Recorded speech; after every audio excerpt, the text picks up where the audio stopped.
Today we're going to go over part 2 of our last class. This is part 2 of when mothering becomes smothering. All right? We got part 2 coming out. Because of time, we had to hold back. I couldn't finish it. So Lord's will, we're going to try to finish it today. Okay? So this is part 2 of when mothering becomes smothering. Uh-oh. All right? All right. Now, I hope you take notes. Oh.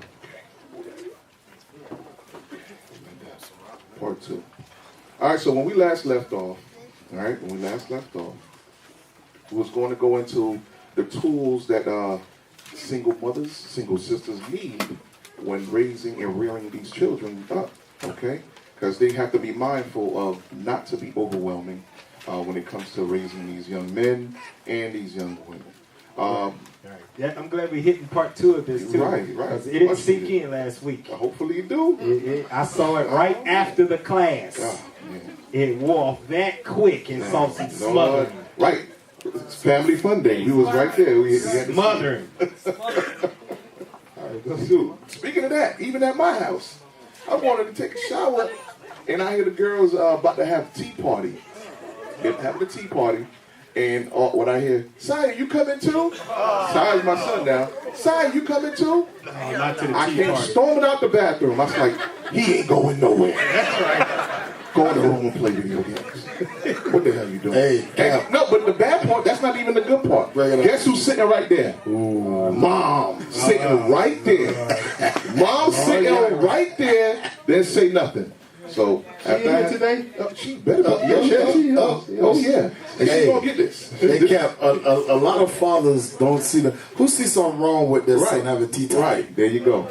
I don't know, man. Some brothers ain't raised their hand, man. There you go. He in there like this.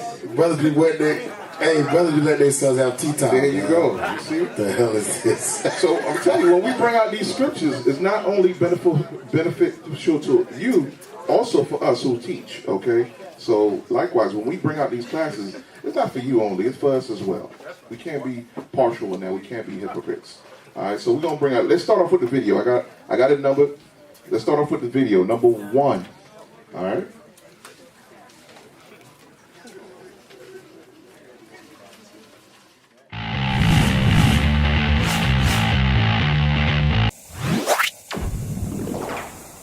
Hello, folks. A lady friend of mine just sent me an article called 5 Reasons Being a Single Mom is Way Better Than Being a Married Mom.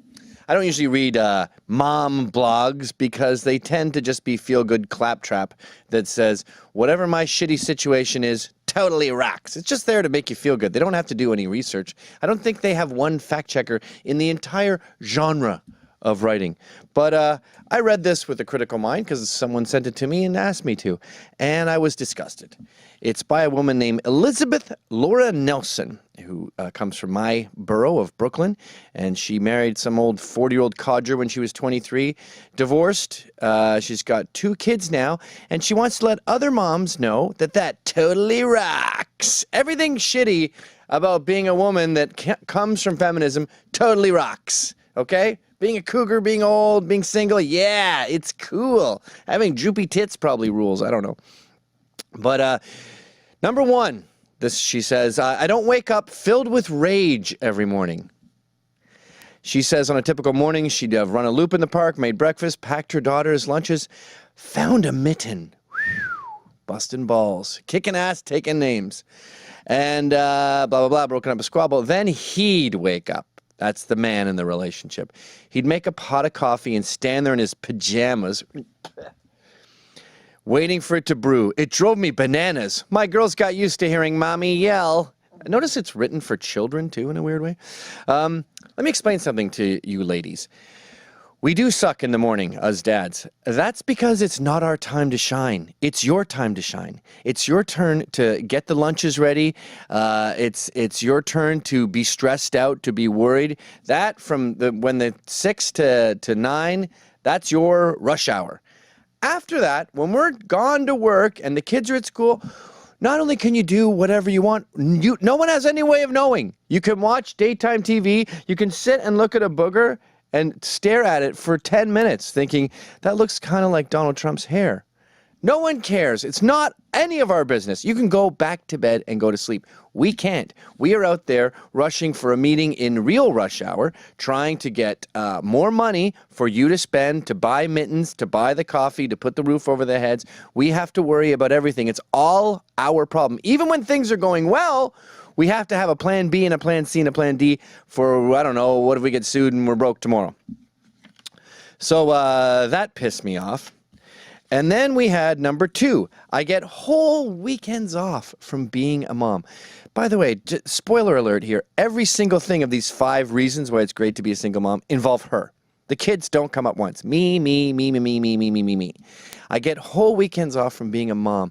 Doesn't that sound suspicious to you? Doesn't that sound terrible? These kids are getting 5/7 of a mom. The kids are also getting 2/7 of a dad. Imagine a dad bragging, going, I get 5 days off from being a fucking dad. Blech. Believe me, I need a break from being a dad. It sure sucks being a dad. I get the weekend off from being a mom. Yeah, but if you're not a mom, someone doesn't have a mom for those 2 days. Do you understand? And I'm reminded of, I was at the airport recently, and I heard this guy in the next stall. And he was changing a kid, maybe a 7-year-old boy, and he had feces all over him. Sorry to get so graphic, but I guess the kid had pooed his pants. He had a wet fart. Not a big deal. I get him once a year. And I heard him yelling, God damn it, what's the matter with you? And then I heard him say, there's something wrong with you. And it gets sometimes with dads where you go, I'm going to have to intervene because that is going a little too far. Don't say there's something wrong with him. Jesus Christ. He's mad. The kid's crying. They go out, and I follow their shoes because I had to see who this was. And he sits with his mom. And then the dad was mad. He just looked at his newspaper. He had cleaned up the mess, I presume, thrown the underwear in the garbage. And then the mom was holding the boy and consoling him. You see what's going on here? Yin and yang, good cop, bad cop. That's what a well-rounded person has. You can't have all the hair stroking. It's okay. You just sharted. And you can't have all there's something wrong with you, idiot. I just threw your underwear in the garbage. You need the balance. You need to know that you have to be more organized about your bowel movements. But you also have to know. Right, so we're going to get through the whole thing, not the whole thing, but it's a key point I want. So now you see how even Esau is bringing up solutions to help and show you their wisdom when it concerns the marriage, what a healthy marriage looks like, how the men is important in a marriage, giving you attributes of how the men themselves are supposed to be, right, and even the women. So it's a balance to raise up a child. But go on, I want you to see this part right here. Keep going. Nothing wrong with you. You just had an accident. And when you remove those things from the equation, it's not like they get a beautiful balance over the course of the week. No, they get 5 of too much mommy and 2 of too much daddy. Not enough of both. It's not about you. By the way, there's race is a major factor here I'm ignoring. This is a white woman. The black community, Hispanic community, especially in New York here, is up to 80% single moms at times. So I'm kind of ignoring that because it's a totally different culture, different demographic, and would fill up a whole other video. We're focusing on what appears to be middle-class white moms here. Here we go. Number 3. Stop. Jeez. Did you hear what he said? He said it's a total different dynamic. What we focus on is my people. Middle-class white women. That's all he wanted. He wanted to bring solutions to who? His people. And he knew it was a big problem in our community. He said, who? Back it up a minute so you could hear it again. So, let me well. You got something to say? I ain't worried about them. They are not concerned with you. Go ahead. Not only that, he shows what he thinks about us. He said it's our culture. It's right. It's the norm. It's normal. Yeah, we're not even speaking to them. This show is not created for them. But guess what? We got it here for you today. All right, we're going to give you solutions today, but I wanted you to hear what the enemy thinks, okay? Now, that's not the only time. I want you to read this right here, Willie Lynch. I know we dove into it a little bit last week, but let's go into on the part of making a slave. They all highlighted in underlined. Okay, so let's make a slave. This is from the Willie Lynch letter, all right? This is page 12.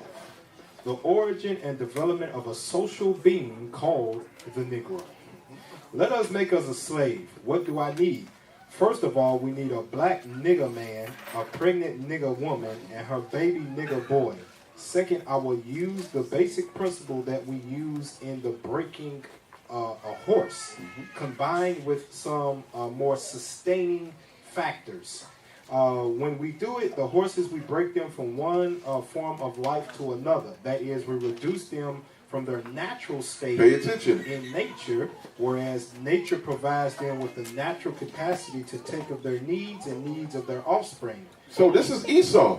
Esau said they're going to create a system that they use on animals, on breaking horses, and they're going to implement it on the Negro. Right. Read. It says, we break that natural strain of independence. That what? Natural strain of independence. Come on. From them, and thereby create a dependency state. Now you're dependent on their system, on Esau's system. Come on. So that we may be able to get from them useful production from our business and pleasure. You see that? So the destruction of our homes, of the black man's home, the Hispanic home, God, they just said, guess what? We need that to be destroyed in order for our economy to function well. Our business and pleasure. You see that? Our business and our what? Hey, our pleasure. So we'll give you the example of how do they run a business and get pleasure from the having too much mommy and not enough daddy.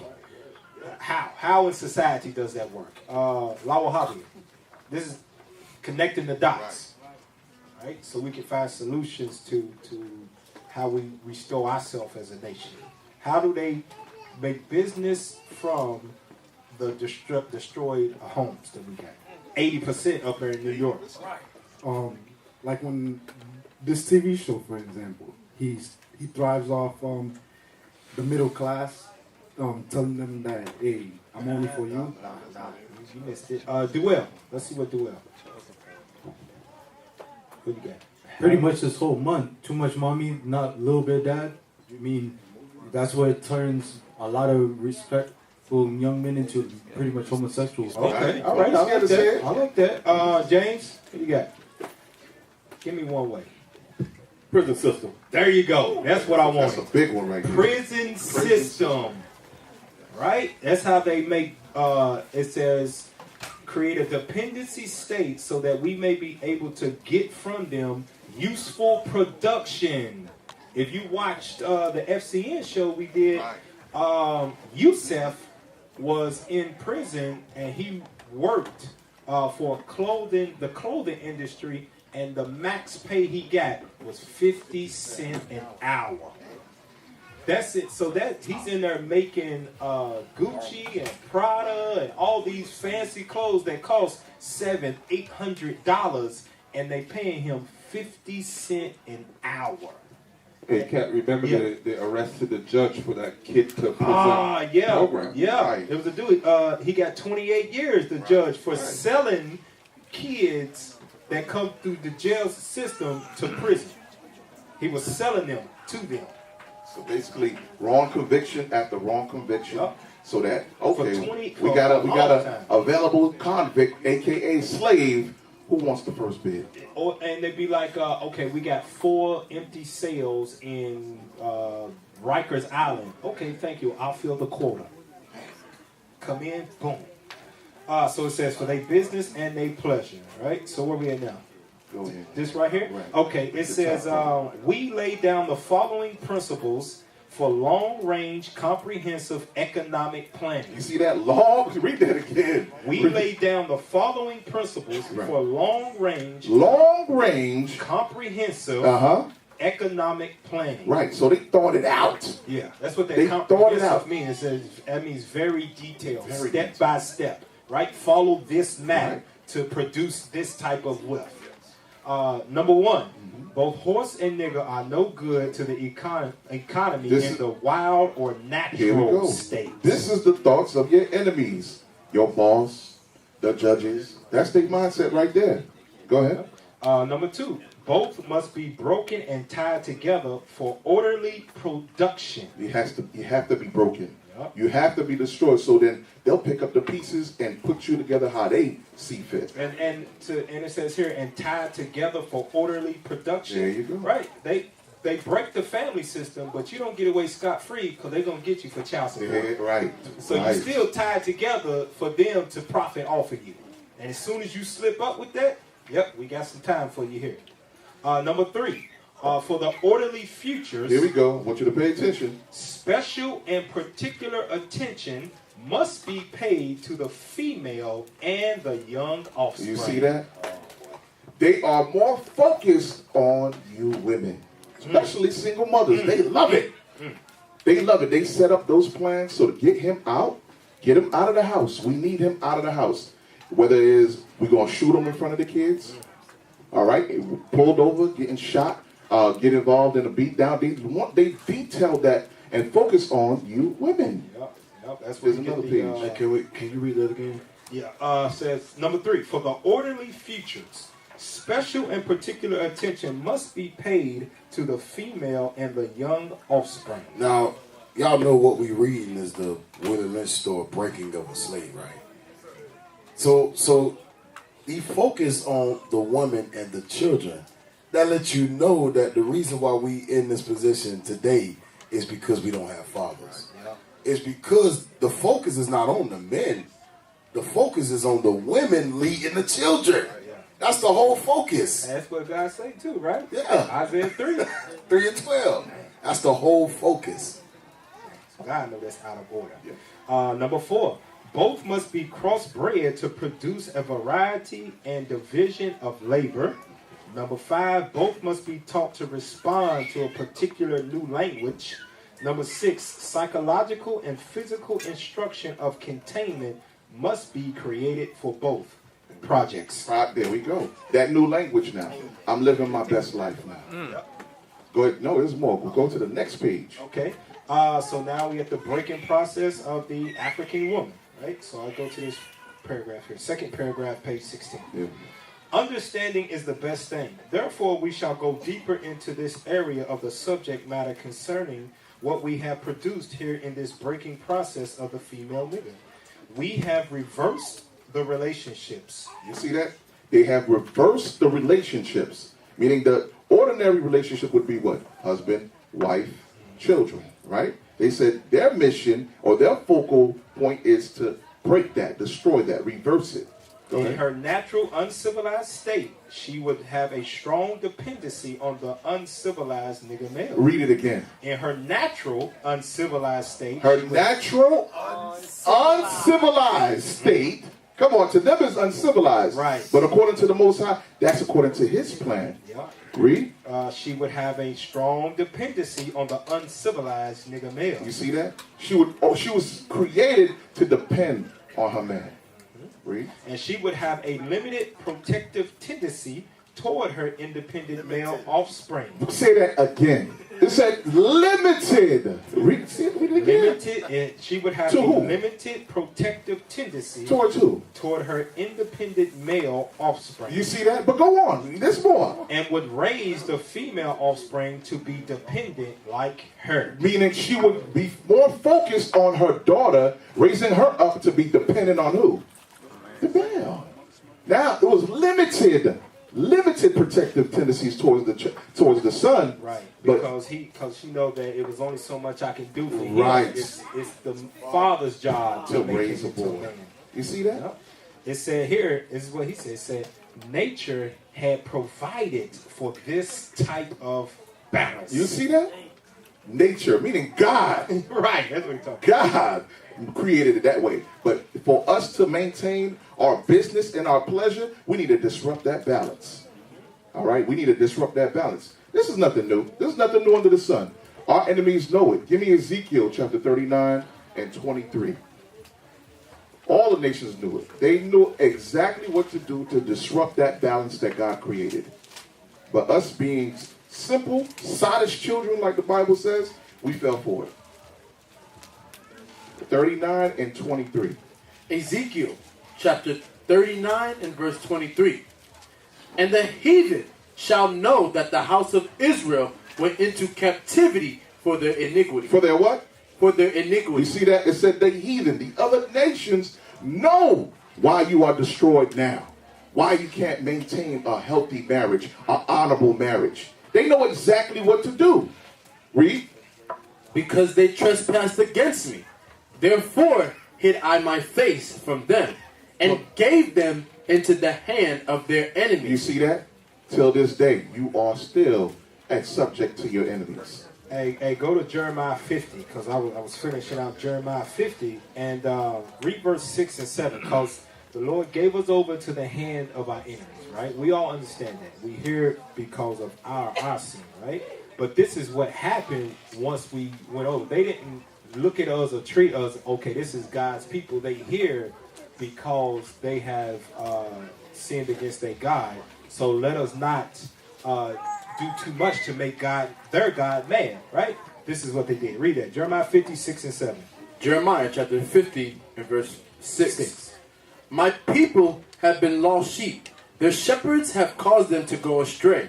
They have turned them away on the mountains. They have gone from mountain to hill.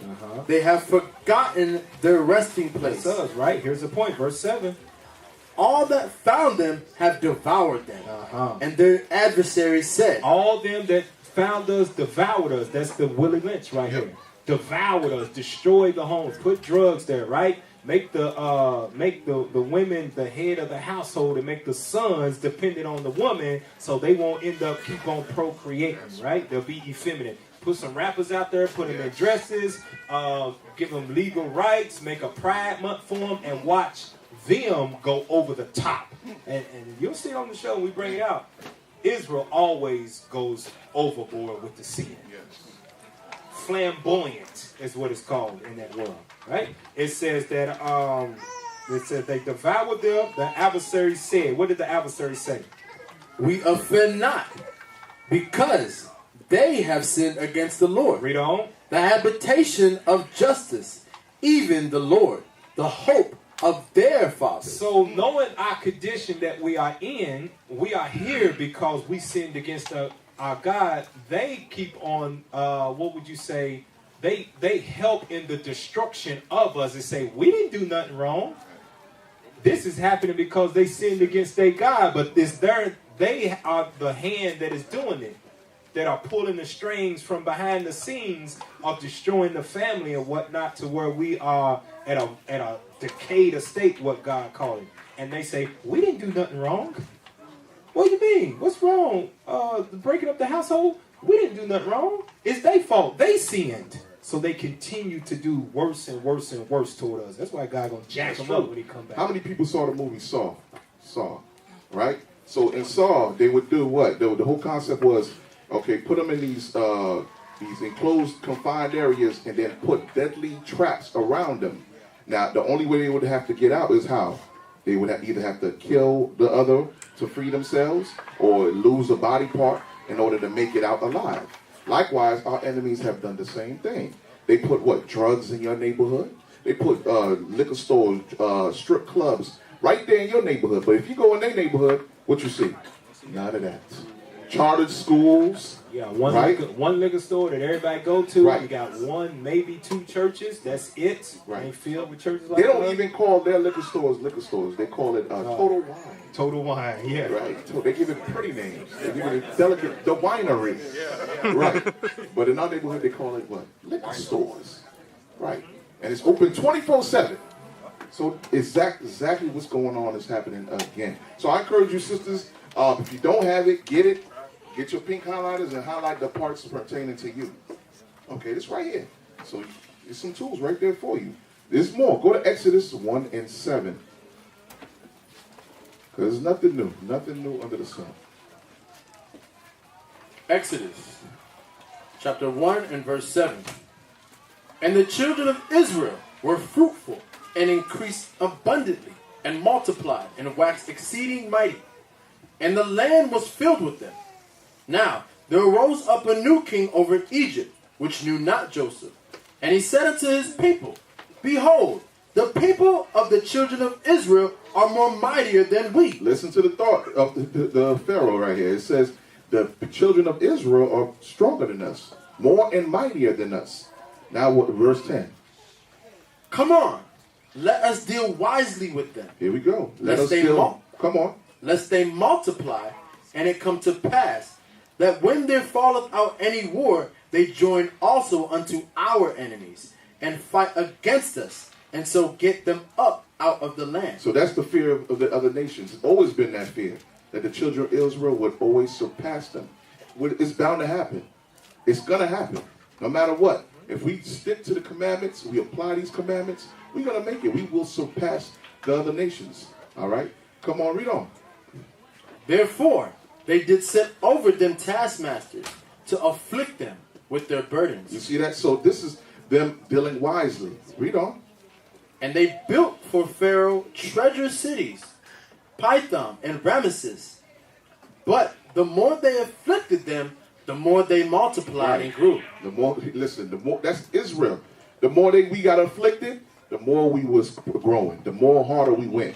All right? So now jump down to verse 16. I want you to read this. No, 15. 15. Watch this. Verse 15. And the king of Egypt spake to the Hebrew midwives. Who did they go to? The Hebrew midwives. Who did they go to? The Hebrew midwives. Right. They went straight to the women. They didn't go to the men. They went straight. Remember, he said, come, let us deal wisely. Not only are we going to give them taskmasters to rule over them, but let's go to the women.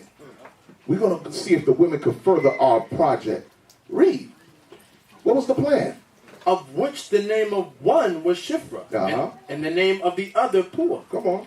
And he said, when ye do the office of a midwife to the Hebrew women, and see them upon the stools, if it be a son, then ye shall kill him. You see that? If it be a boy, kill him.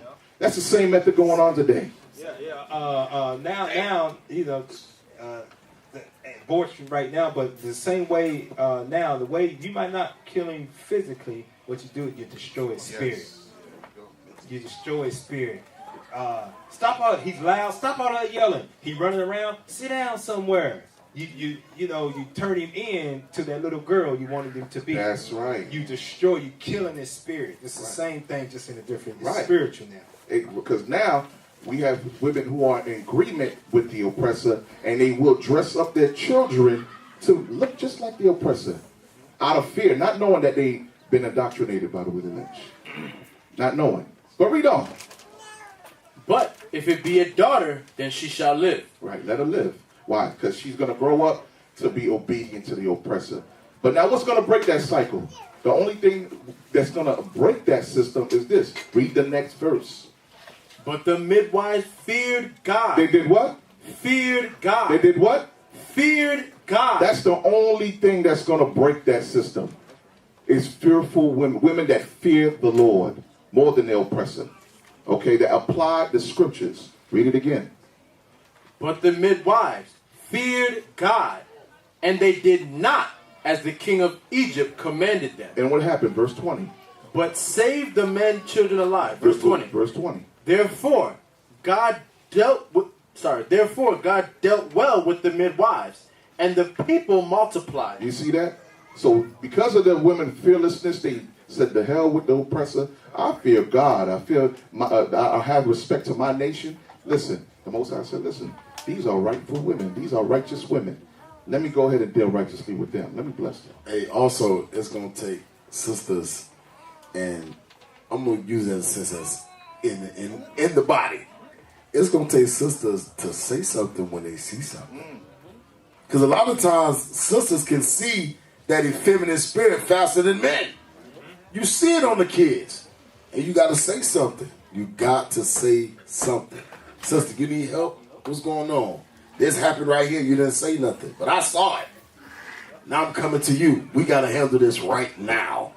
Don't bat an eye, because that bat an eye turned into doggone Magic Johnson's son. Yeah. But another way that you just can help is, because a lot of them around, and they be laying all over the mama and stuff, and you sit there right there with them. Oh, he's so cute. He misses his mama. Oh, y'all say mommy. Oh, it's disgusting. But he misses his mommy. Oh, y'all sit there with right there, and then the mama sit there with the baby in his lap and rub it on his back. Yeah, he's upset. There's something wrong with him. And rubbing, you sit there on the back. Wait, you help his so sis, send him back over with the man. Send him over with the man. Tell him go on with the man. Go over and play with the boys. Don't let him be all up under you. Send him over there. He's with you all week long. Send him over with the boys. That's the way you can help these women out too. Get him up off of you. Go. Yeah, that's it right there. Look at that. We gotta pray for him. Yeah, we gotta pray for him. We gotta pray for him. Hey, you let your son sit tea. Right. Yeah, they be sit. Let him be all up under you like that. Hey, I know we might find this funny, but I'm gonna tell y'all, without this word, all of our sons will turn to that.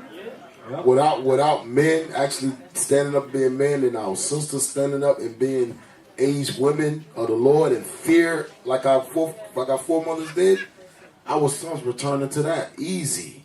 It will be so, I don't think I know how easy it is for a man to turn to that.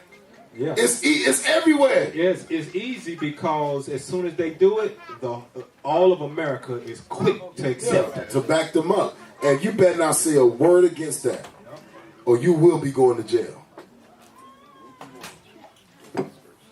Goodness. All right, so let's go. Let's go now. What I need? Go to.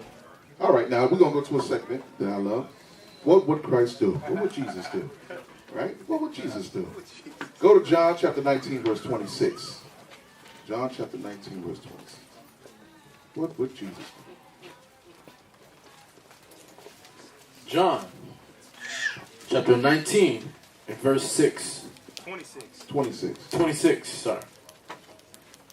When Jesus therefore saw his mother and the disciples standing by, whom he loved, he said unto his mother. So listen good, this is Christ. He's being crucified and he's leaving his mother behind. All right? So scriptures don't go into detail what happened to his father, Joseph, but his mother is there while he's going to pass. Go ahead. Woman, behold thy son. What did Christ tell her to do? Woman, behold thy son. Come on. Then saith he to the disciple, behold thy mother. And from that hour that disciple took her unto his own home. Right, because Christ himself knew that the woman needs to be up under the men. They need to be guided under the men. And that was all the disciples. They even took it upon themselves to make sure that they were nurturing the widows, those who husbands died and they were up in age. The men took the sisters up under their wings, making sure that they wouldn't go off. Likewise, you have that here as well in Israel. Same thing. We have certain officers appointed to sisters to reach out to them. You have aged sisters as well that you need to reach out to. So all these tools was given to you. So you have to use it. From there, give me 1 Timothy 5 and 9. 1 Timothy 5 and 9. And with that being said about the help you got around her, it is not help unless you utilize it. There you go. You can't be quiet. You can't be silent about it. It's here for you, but Yes. if you don't reach out and use it, then it's not help at all. So you got to use that stuff because some of y'all trying to go through this battle and fight by yourself, and you're struggling. And the best thing you can do is talk to another righteous person to encourage you to make it through. That's right. 1 Timothy chapter 5 and verse 9. Let not a widow be taken into the number under 80 years old, having been the wife of one man. Well reported. She has to be what? Well reported. She has to be on good behavior, have a good report. Meaning she would have to be an example during when she in her widowhood. Her husband passed. Usually it would be her husband guiding her, checking her occasionally. Hey, I don't want to hear that. Shut that down. I don't want to hear that talk. Okay? Keep it in check. But now she was up under the apostles. Now she was under the men of the Lord. Read. Well reported of for good works. If she had brought up children, if she had lodged strangers, if she had washed the saints' feet, if she had relieved the afflicted. You see that? So she had to be doing what? Putting in work. She couldn't be idled. She shouldn't be idled. She should be putting in the work. Go ahead. If she had diligently followed every good work. You see that? Diligently. Diligently. Come on. But the younger widows refuse. For when they have begun to wax wanton against Christ, they will marry. Okay. Come on. What verse I need here? 10 through 15. Oh, you read it. You read it. Go ahead. Keep reading. Having damnation, because they have cast off their first faith, And with all they learn to be idle. Hey, what he mean by that at verse 11 about the younger ones refuse, they still can get married. That's what he's saying. Right. Don't be taking care of them and running up, but they still got time to get married, right? The older ones, the widows, ain't got that much time to take care of them. The young ones, when they get ready, they'll get married. Don't worry about them. Right. Go ahead. And with all they learn to be idle, wandering about from house to house. And not only idle, but tattlers also, and busybodies. Come on. Speaking things which they ought not. I will therefore that the younger women marry, bear children, guide the house, give none occasion to the adversary to speak reproachfully. For some are already turned aside after Satan. You see that? So when a single sister is wanton, and she's a busybody, speaking things which she should not, gossiping, that is Satan in the building. Satan has taken control of their sister. Her only solution is to be up under the men of the Lord, getting counsel, all right, getting solutions to her issues, all right? So, okay, from there now, give me John 4 and 16. John 4 and 16. What would Jesus do? Right? John, chapter 4 and verse 16. Jesus saith unto her, Go, call thy husband, and come hither. Oh, jump up to verse 7 real quick. Who is Jesus speaking to? Verse 7. John chapter 4 and verse 7. There cometh a woman of Samaria. Northern kingdom. So Christ dealing with northern kingdom. Go ahead. To draw water. Jesus saith unto her, Give me to drink. For his disciples were gone away unto the city to buy meat. Then saith the woman of Samaria unto him, How is it that thou, being a Jew, askest drink of me? All right, stop. How do we prove that this sister is from Northern Kingdom? Real quick. Come on. Give it to him. Isaiah 7 and 9. Let's read that real quick. Isaiah chapter 7 and verse 9. And the head of Ephraim is Samaria. Is who? The head of Ephraim is Samaria. Right, because Ephraim occupied that land. Okay, let's go back. Verse 9. Then saith the woman of Samaria unto him, How is it that thou, being a Jew, askest drink of me, which am a woman of Samaria? For the Jews have no dealings with the Samaritans. Now jump down to 16. So we hear Christ speaking to a daughter of Ephraim, right? Northern Kingdom. Read. Verse 16. Jesus saith unto her, Go, call thy husband, and come hither. The woman answered and said, I have no husband. Jesus saith unto her, Thou hast well said, I have no husband. For thou hast had 5 husbands, and he whom thou now hast is not thy husband. You see that? So Christ was doing what? Calling her out on her ish. That's what he was doing. And you know, hey, you're a Tatiana right now. Go ahead, let's see. Go call your husband. She said, I don't have a husband. Yeah, you're right. You don't have a husband. Instead, you have 5 husbands. Calling her out, right? So from there, give me John 8 and 3. John 8 and 3. Oh, there was a key point I wanted. Hold on. Let's get John 8 first and 3, and then we'll come back to that. John 8 and 3. John chapter 8 and verse 3. And the scribes and Pharisees brought unto him a woman taken in adultery. And when they had set her in the midst, they say unto him, Master, this woman was taken in adultery in the very act. Now Moses in the law commanded us that such should be stoned. But what sayest thou? So we got Southern Kingdom here, right? A sister caught in what? In adultery. A sinful act, worthy of death. Come on. This they said, tempting him, that they might have to accuse him. But Jesus stooped down, and with his finger were on the ground, as though he heard them not. So when they continued asking him, he lifted up himself and said unto them, He that is without sin among you, let him first cast a stone at her. And again he stooped down and wrote on the ground. Come on.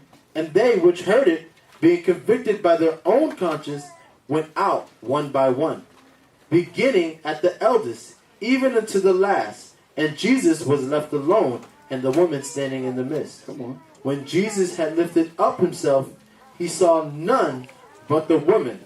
He said unto her, Woman, where are those thine accusers? Have no man condemned thee? Come on. She said, No man, Lord. And Jesus said unto her, What's her counsel? Neither do I condemn thee. Go and sin no more. Counsel. Warning her, listen, the life you've been living, you need to stop. You made it out, right? So here's your mercy, here's your grace period now. So sin no more. Don't let me catch you in that act anymore. Because what would be the judgment? What is the judgment for adultery? Death. Death. Cat, you want to say something? All right, from there. Now we're going to go into some tips, all right? I know we touched a little bit of that last week, but I didn't finish it. Let's go to Proverbs 13 and 12. Proverbs 13 and 12, one of my favorite scriptures. All right, these are for your single mothers, single sisters as well. Remember, you need to make sure. Go ahead, read the scripture and I'll make one. Proverbs chapter 13 and verse 12. Uh-huh. Hope deferred maketh the heart sick. Hold up. 13:21. Sorry, 13:21. Proverbs chapter 13 and verse 21. Mm-hmm. Evil pursueth sinners, but to the righteous good shall be repaid. Read verse 20. Verse 20. He that walketh with wise men shall be wise. You see that? He that walketh with wise men. Sisters, find that person that is wise. You have another sister, single sister that's struggling. You have another single mother. Get into these groups where you can sharpen each other. You can build each other up. Okay, read. But a companion of fools shall be destroyed. Right, so you forsake that counsel. You forsake seeking someone who can suffer with you, go through the struggle with you. You're going to fail. You will be destroyed. Read. Evil pursueth sinners. Here we go. But to the righteous good shall be repaid. It says evil pursueth sinners. Evil pursueth sinners. So evil is constantly going to be at your doorsteps wherever you turn. If you are without counsel, without guidance, guess what's going to happen? You will fail. You will fail. I'm sorry, but it's right here. It's written. All right. It says, but to the righteous, those who decide to take hold of the Lord's feet, take the counsel, take the correction, apply the correction, apply the commandments. Guess what's going to happen? Read. But to the righteous, good shall be repaid. Good shall be repaid. In what fashion? Matthew 6:33.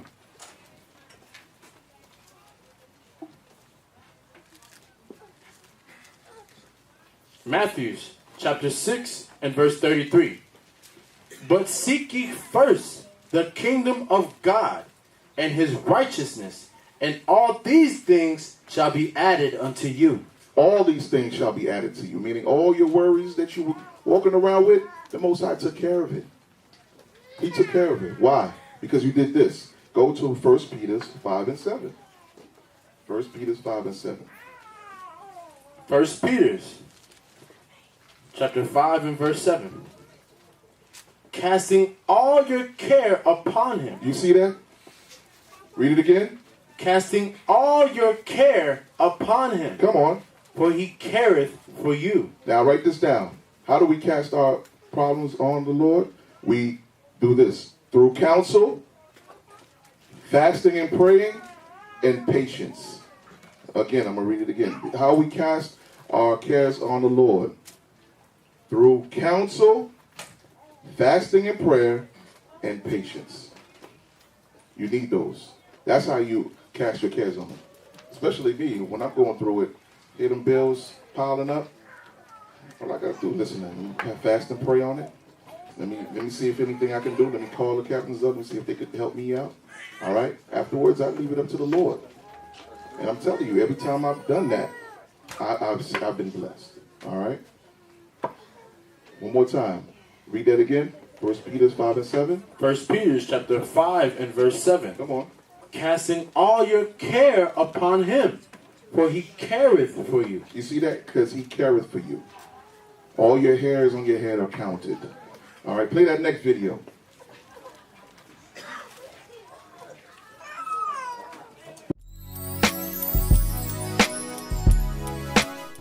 Mother him, but don't be his best friend. Rather, that's not fair. Be his mother, be his friend, but don't be his girlfriend. That's a big one. I would say that he'll have to understand the repercussions of his actions. So that's your job, to make sure that he understands and feels the full brunt of what will occur if he doesn't abide by the rules of this here house. I'm going to be lenient. I'm not going to lock you in a cage, but society will. So I need you to understand, the pros and cons of being a rebel. You know what I'm saying? Real spit. I definitely believe that we have to give our sons a work ethic because we're single moms. And by single, I mean that I'm not married, but that by no means that I'm raising him alone. By no means. I just said she's suffering from the curses too. She got money. Right. She got money and she's still a single mom. You see that? Damn. There's no escaping the curses. Go ahead. They have to have a work ethic. They have to thoroughly appreciate putting in the value or appreciate putting in a day's work and what that means. And sometimes as moms, I see it a lot that we don't necessarily give that to our boys. We give them everything to make up for something.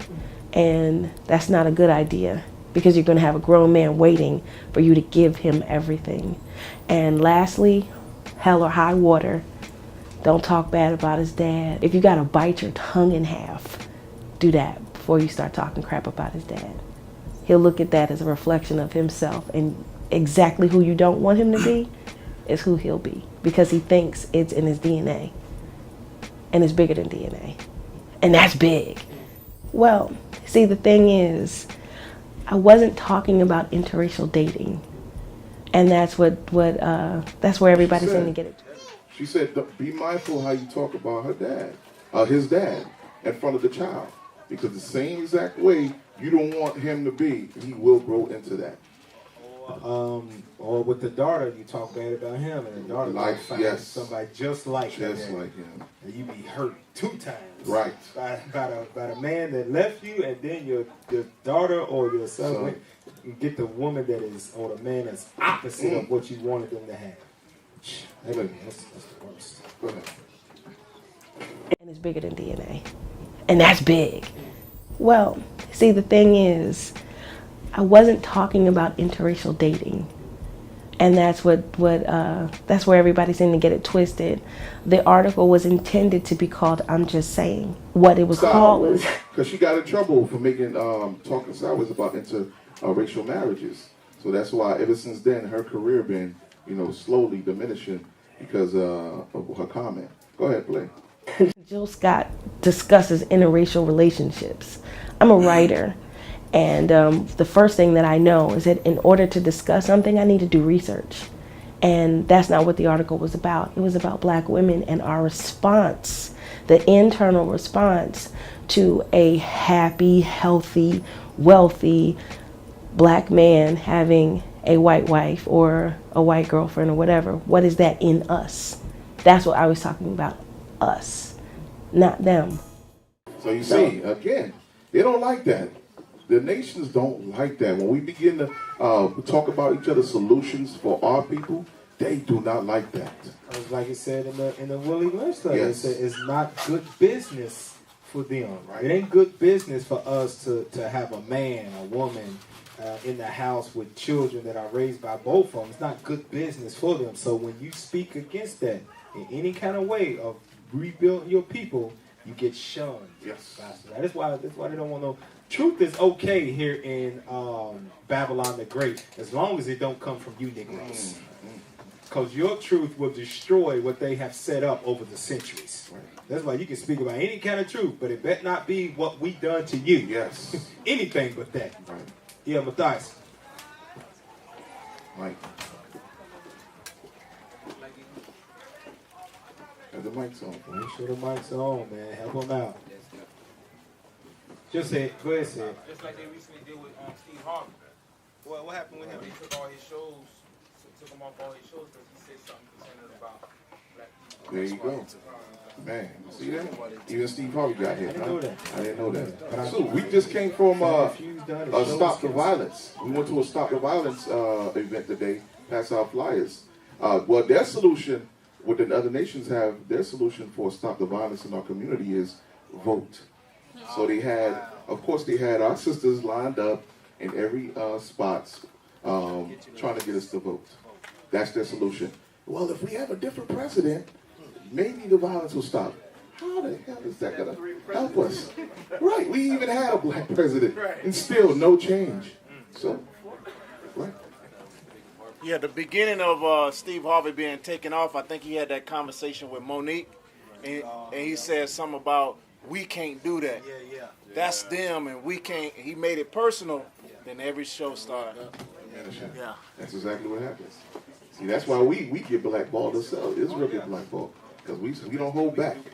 All right, we are commanded to cry out loud against every kingdom. Go ahead, finish the video. So it was pretty unfortunate that I ended up being on this platform where I don't like interracial relationships, because that's not what I said. That's not what I said at all.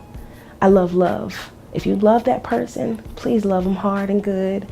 But if you are there because you think that having this woman validates who you are as a person, then you're misguided and misled. Okay. She said that because that's what happens with a lot of them dudes when they get into that level. They don't necessarily like them as per se, but they get them because they know it's going to help them further their career. Exactly. That's why she said that. Right, and the thing too, a lot of mothers don't know that they do that. They project this on their children, where their child will grow up and they don't even want nothing that looks nothing like their parents, nothing like their mom. They want the total opposite. Because remember, the mother has bred that child in the ways of the oppressors. So why not? Maybe, okay, damn, if she keep pushing me in that direction, I might as well get a snow bunny. Let me get one of them red buttons. It's true you say that, man, because my college, a lot of dudes that played on my college football team, a lot of them married to Becky. A lot of them, because they kept telling them, you know, go be successful, do this, do that, right? But they never mentioned, when you get there, make sure you find somebody that look like me. Right. Nope. Stay with your people. They didn't tell them that. They got there and they took on the ways of their oppressor, and majority of them on my team got all snow bunnies. Snow bunnies, man. See that? All right, I got a next video. Play that next video for me.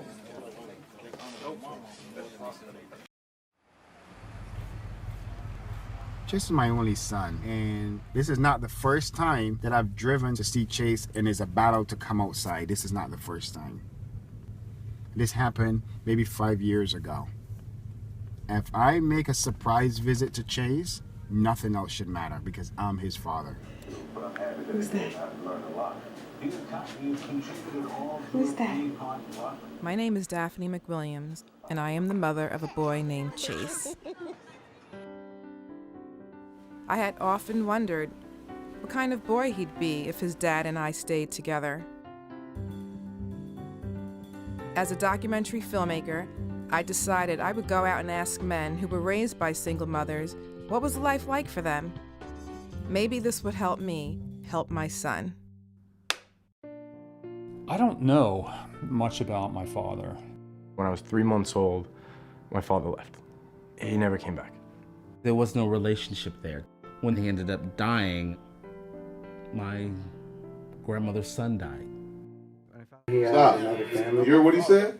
He was so disconnected from his father, and when he finally passed, his mindset was, oh, that's my grandmother's son died. It don't affect me in any kind of way. No relations. But it's your father. Go ahead. He had another family. It hurt. You know, we grew up with our mother, and he's spending time with these two new kids, as opposed to me and my brother John. I know a lot of people that have mothers and fathers, and you see the difference. In my experience, I needed a male to copy. I needed somebody to teach me the respect. Stop. You heard what he said? Everything that. Stop. Rewind it back a little bit more. You heard what he said? I needed somebody to teach me the respect. I am a self-proclaimed mama's boy, Everything that I am, every way that I act is primarily because of her. I know I'm definitely a lot more sensitive than the guys around me. That doesn't mean that, I take mess, but there were times that I just felt I was just a little too emotional because I grew up with a woman. So, Stop. What did he say? He was what? Hey, you know what's happening too right here, right now? Some sisters in their mind will see these videos and be like, not my son. Right. No, not my son. My son's 17. My son 18. No, not my son. Because we heard it today. No, I don't do that to my son. Nah, yeah, it is him. And it'll take a documentary when he's 30 to reveal, I was emotional because I was raised by my mama. Because who's built to be emotional? The women. So what happened? Remember last class? And before you say that, that's not a bad thing. That's the balance that God has created to happen. He needs that so he can learn to be compassionate, of loving his neighbor like he loves himself, right? He also needs that balance of standing to show thyself a man. That's right. He needs that balance between. So it's not a bad thing. So basically, he need that kid or sons. They need that, just like Captain Verse brought it out. They need that softness, but they need that austerities. There you go. They need There's got to be a balance, because you have one too much of one or the other. It's off. One thing the brother said, he said, I'm emotional, but then he said, I don't take no mess. So it ain't that emotional that homosexual emotional. It's that emotional it's that anger. It's that I don't know how to properly deal with the situation between brothers and brothers. I will kill you. That's what happened. That's that emotions that he talking about. That's what we saw that in the first video with Esau. Esau was saying how with the father and the mother in the picture, it's a well-rounded. So it creates a well-rounded individual. Right. Exactly what he said. Previously, when we read the first video, you heard how Esau said he saw the balance. Not only he was getting the sternness from the father. Why did you do it? That's not normal. Right. But he also got the careness from the mother. So it was a balance. So you needed it. He needed it. You ain't supposed to be crapping in your drawers. This is not normal. They children like that. He crapped in your drawers. Mother would have been like, oh, it's okay. It's okay. Right. Oh, it's all right. He couldn't make it to the bathroom. No! Right. Hold it! Stop doing it! Clench it together. They need it. They need that. They need it. And I'm telling you, because that's so true, because even when I was showing Josiah how to, get in the bathroom, how to bathe himself, how to get in and out, we would at first have to carry him back and forth. I was like, no, we're going to show him what he need to do step by step so he could eventually do it himself. Well, he don't need nobody. That's proper. All right? So we have to make sure we apply that. Go ahead. Right. And you hit it around the head. They need that push. They need that. But also that nourishing when they can't make it that far. Exactly. They need that push, but they also need to be nourished. Even in the animal world, you see how birds, what they do to their young when it's time for them to fly. They kick them off the nest. Tell them to get out. Go fly. Go get your own nest. But then they go get them. Right. They find out if they don't make it. If they don't make it, they go right, scoop them up, quiet. come back, and then push them right back off. Right. Exactly. And even at work, I'm listening to these MAs. MA's like, oh, my son still live in the house. He's 23 years old, and he's bringing his girlfriend in and out of the house. Man, come on. Stop it. And I won't be surprised if this is being done in Israel. This is probably being done in Israel. We can't allow that. We can't allow that. It's a lot of single brothers in Israel can easily get another roommate, a brother in here. Be on your own. Right? They comforted at home, so they slothful. Drinking tea with mommy. And time with mommy. Tell you, man, you learn how to be a man when you gotta eat ramen noodles. Oh, man. Tell you, with that balance. When you know how to eat ramen noodles and make them taste good, that's when you reach manhood. Brothers don't know about ramen noodle sandwiches. White bread, ramen noodles on the bread. Yeah, just don't know about that. Yeah, so it can stick. That's a good idea right there. With some crushed up Doritos on top. Brothers don't know about that, man. All praises. But the balance should be to a certain extent when it comes to the father and the mother. Quiet down. Go ahead. But shouldn't the balance be to a certain extent when the father and the mother are nourishing and getting on the child? Because you don't want to confuse the child too. Yeah, it's a balance. Yeah, it's always going to be a balance in it. What do you mean? Other What do you words, mean? if I'm chastising my child or whatever the case may be, getting on them about something, and then the wife like, no, it's okay, it's okay. No, it ain't okay. Cause I got hell no. Be quiet. Hell Sit no. down somewhere. Hell no. There's no reason. I'm gonna tell you something. There's no reason for the wife to say anything. When it comes to discipline. If you're disciplining your children, your wife has no say so. Right.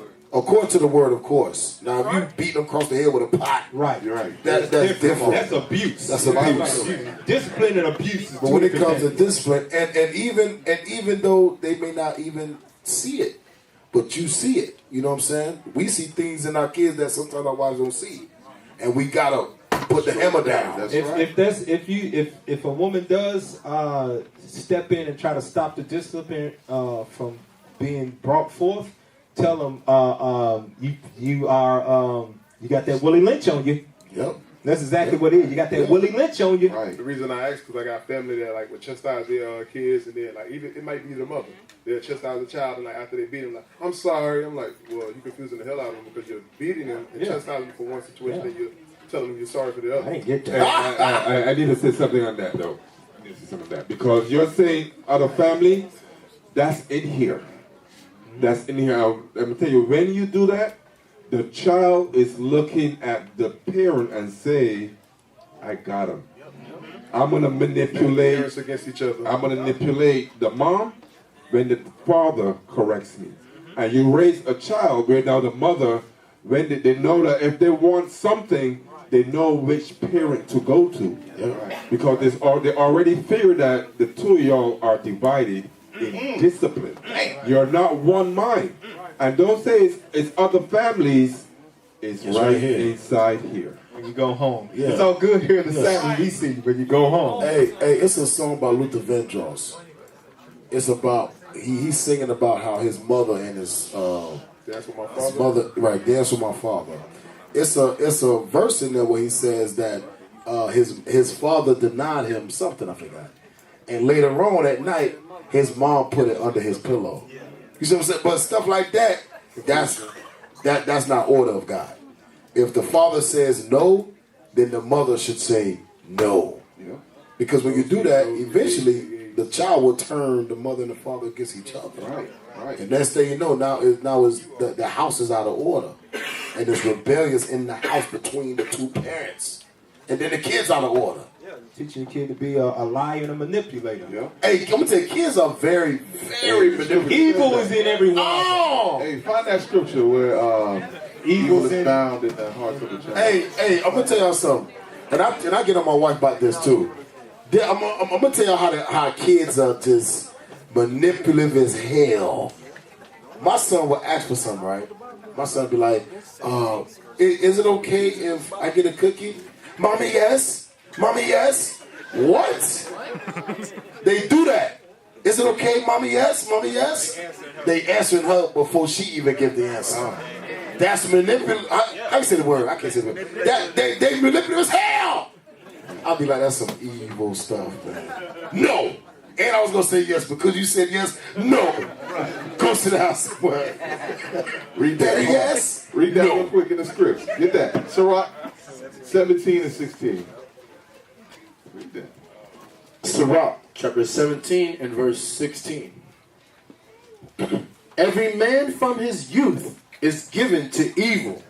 Neither could they make to themselves fleshy hearts for stone. So it says, from their youth they are given to evil.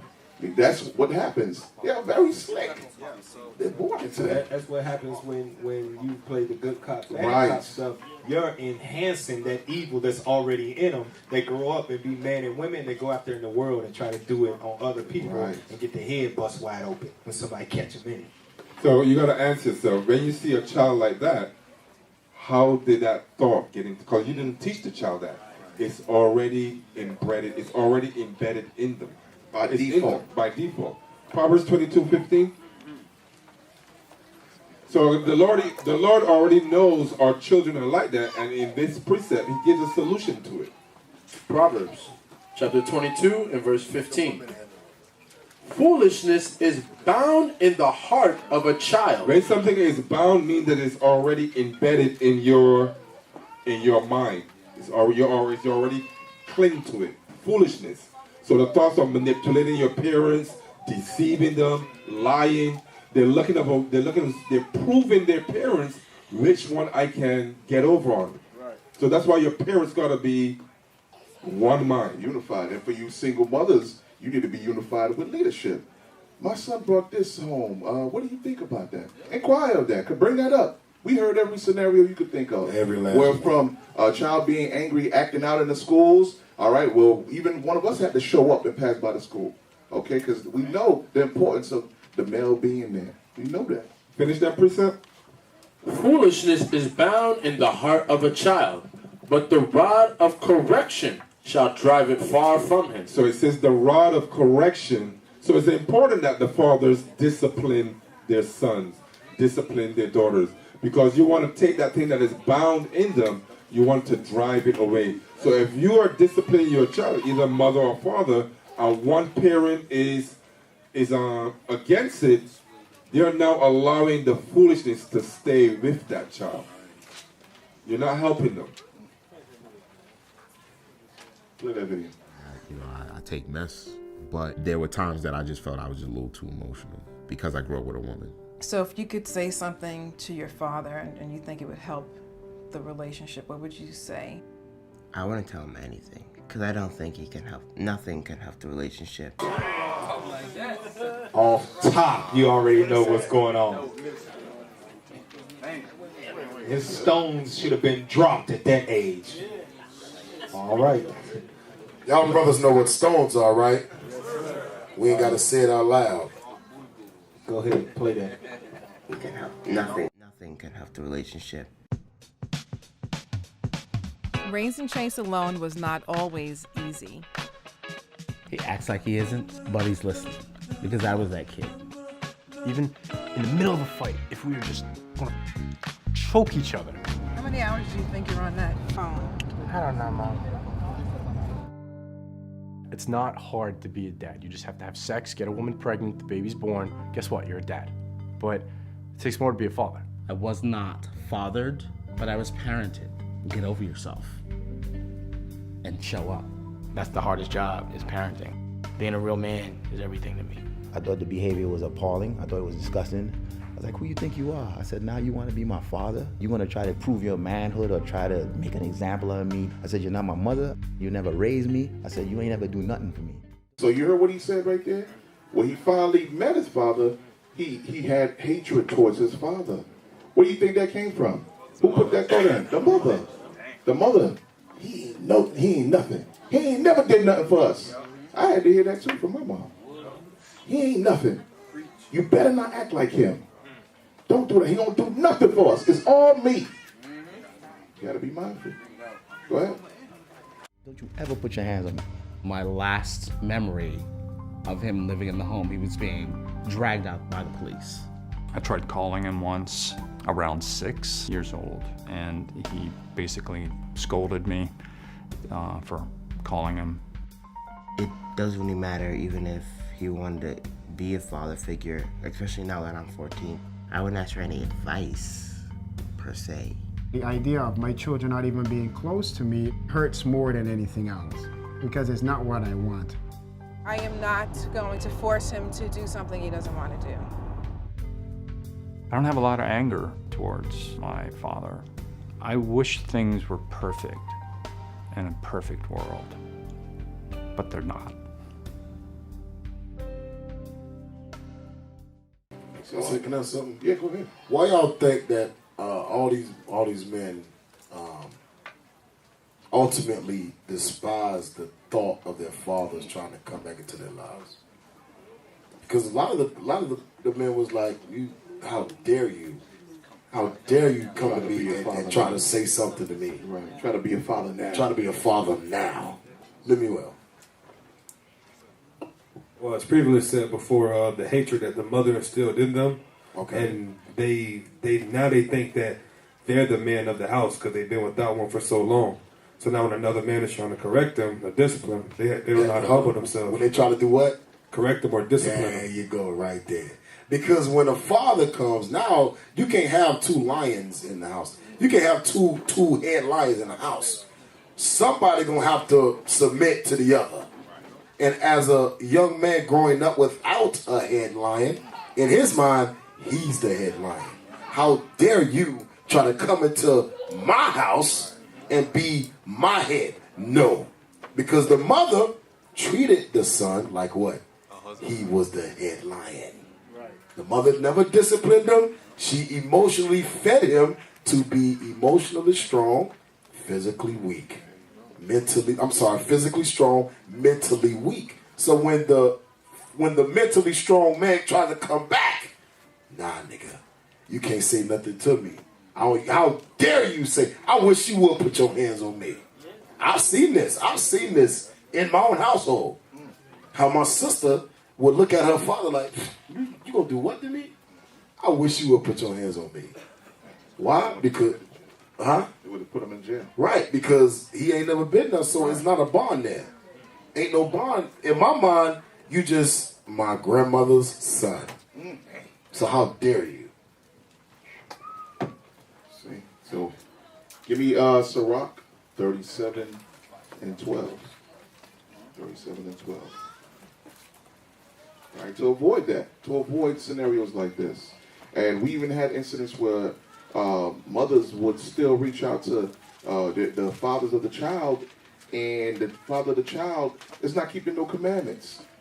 Not keeping one. I mean, and they do have an opportunity where, you know, they can ask the question, hey, listen, you willing to give up your rights? Or, you know, moving forward. Because of what? We want to make sure that these young children are raised in the laws of God, in the ways of their heritage, right? But you still have mothers, single mothers, who've been separated from their baby fathers, and they still sending these children over to their house, learning their way. But the scriptures tell you likewise. Read Sirach 37 and 12. Sirach chapter 37 and verse 12. But be continually with a godly man, whom thou knowest to keep the commandments of the Lord. You see that? So the Bible tells you, continually make an effort to keep that children around who? Godly men. You yourself are commanded to be around godly men. All right? Read. Whose mind is according to thy mind. Right, because we know that father, his mind is not dwelling with God's mind right now. His mind is off, doing God knows what. And you stick your children up under that whole environment, what you think gonna happen? What you think gonna happen? Because I know worldly fathers, when they talking to their sons, no, you gotta make sure you got a sow your girlfriend. You got a oats. girlfriend yet, boy? Don't stick to no You one got a girl. girlfriend yet? Why not? Well, God says marriage is honored. Boy, you ain't nowhere near close to being married. Get your girlfriend. Right. You know what your mama did to me. Yeah, it's gonna happen on the flip side. It's gonna happen. That brother that's not keeping the commandments that you sent your children to, that father's gonna be like, man, you know what your mama did to me? She's X, Y, and Z. You better never marry. That's exactly what they're gonna be embedded with. So be mindful. That's another tip for you sisters. Make sure you don't do that. If you're able to, make sure you take that child away. All right, take him. But if that father's showing interest and he's keeping the commandments, listen. Then you open up the doors for him. But not unless that, because what's going to happen? They are going to teach that child wickedness, straight wickedness. And you know what? It takes humility as well to reach out. Yes. To leadership, like, you know, captains, officers. I need help with my son. I need help with such and such and such. I can't do this by myself, because you can't. God said you can't do it by yourself. So it ain't like we beating you down. It ain't like we telling you a bad mother. What we just giving you is the words of God, and your solution is right here. Do you need help? Reach out. Yes. I need help. Well, we have the young prophets, daughter of Sarah, our young daughters of Sarah. We have those programs for those scenarios. We understand them young brothers, they need guidance. They need the help. That's why we try to create events for these young brothers and these young sisters. We got the cooking class coming up with the young daughters of Sarah, right? Right. So these are the ways we do that. And you parents, you have the tools before you. So don't deny them. Don't reject them. What else?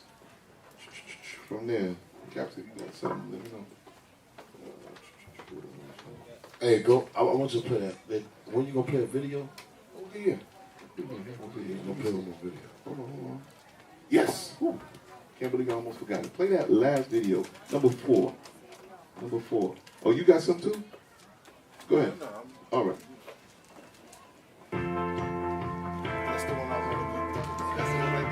Okay. Hold on. Pause it. So now, TLC, they got a whole show now, reality TV.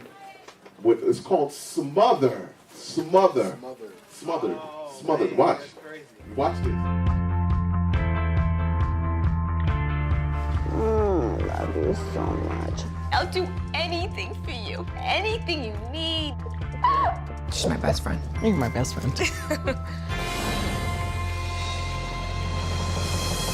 My mother and I share the same bed. I'm the little spoon and she's the big spoon. We act alike, we dress alike. We're like twins. After this, I'll really look like you. We party together, club together. I feel like my mom should live her life now like she's in her 20s. Why shouldn't she do that? Okay. If the water is still hot, we will share the bath water. If I could find a man version of Angelica, I would marry them in a heartbeat. Oh my gosh, I love it. She is the love of my life. Christina lives 5 houses away from me. We meet for breakfast, lunch, dinner. Geez, you guys could shovel a little. And I wouldn't have it any other way. You guys are wearing the same sweater, really. My sister is very obsessed with my mom. And my mom is very obsessed with my sister. You absolutely stalked me. You hired a private investigator to follow me. That's crazy. I have a right to know where you're at. Kind of nice to have a little alone time, huh? Angelica made clear early in the relationship about her mother. Sometimes I do feel if Sun Hee wasn't in the picture, maybe things would be a little smoother. I have the strongest influence in her life, and without my blessing, I doubt if she'll take it to the next step with you. I'm looking at you for guidance. I'm looking at you to say, oh, this is too much. This isn't what should be projected for a mom and a daughter. You don't think anything's wrong with it, you're crazy. I think I spend more time with my mom than my husband. You're just jealous because you can't be part of this. You're right. I'm dying to be hanging out with my mother all day. It really hurts my feelings when I feel like I'm completely out of the loop. Where will I fit in? Like, I don't know where I'm gonna fit in. Oh my God, are you serious? I just don't even want to talk to you anymore. Okay. My mom ruined my 21st birthday. If I agree with her, she's great. If I don't, I don't. And then her dad, and I'm just tired of everybody. Would you accept my love? This is not right. What do you want me to do, give it back? Yeah.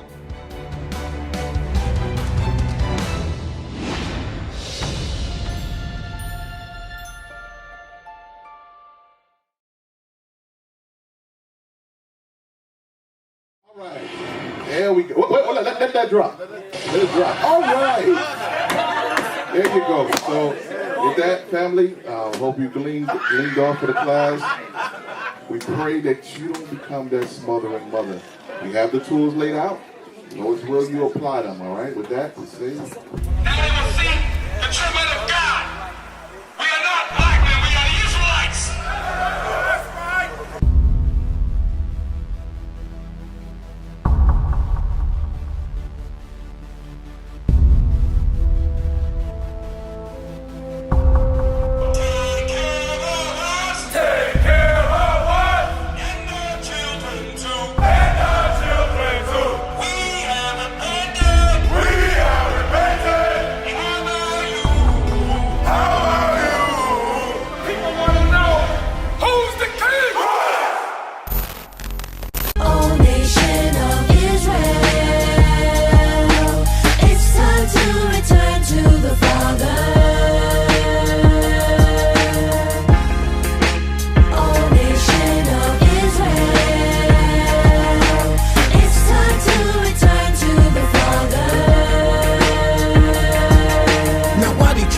So hard to serve God. And why when I say that I'm a Jew, it sound odd. For years I've been walking around saying that I'm a black man. I ain't saying that no more, it sounds wrong, man. This is Bishop Nathaniel of Israel United in Christ.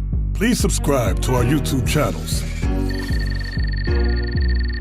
Stay up to date with our latest events, music, and classroom lessons.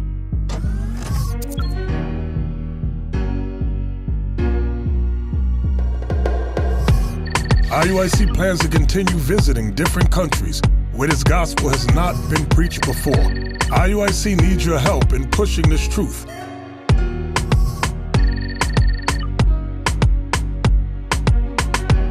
So join us.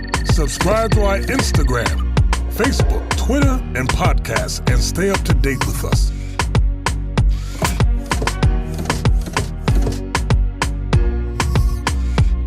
For more information, please visit www.israelunite.org.